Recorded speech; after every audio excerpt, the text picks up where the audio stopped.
Hey guys, welcome to Drew Tutorial. If you are new here, special welcome. In this video, I will show you how to fix if access is denied in Windows 11. So the first thing that we are going to do is to go into our search bar and then search for system information. After that, click on open.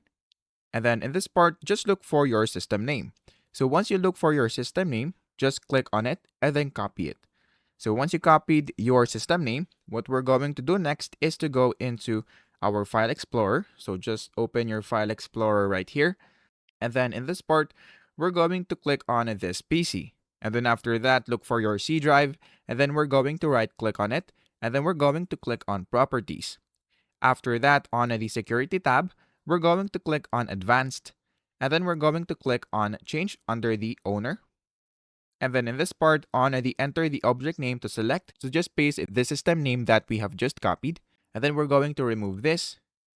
And then click on check names if that did not work. And then we're going to click on OK. So once you click on OK right here, what we're going to do next is to go again onto this part. And then we're going to click on this one, which is the edit section. And then on this part, just look for your user right here. So let's say, for example, that this is your user. And then make sure that you allow it on full control, which is right here. And then after that, just click on apply and then click on OK. Once you do that, what we're going to do next is to go into our search bar and then search for CMD and then run it as administrator. And then in this part, we're going to type prompt and then click on enter.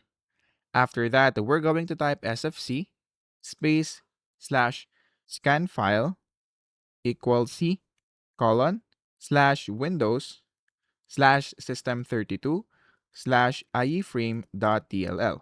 After that, we're going to click on enter. And then after that, type it again. So we're going to type sfc space forward slash verifyfile equals c colon slash windows slash system32 slash ieframe.dll. After that, click enter once again. And then we're going to type assoc and then click on enter. And then once it is done, we're now going to type sfc space forward slash scan now. After that, click on enter. And then let's wait for this to finish. So after that it is completed, all you have to do is to restart your PC by going here and then click the restart button. Once you do that, that should fix your problem.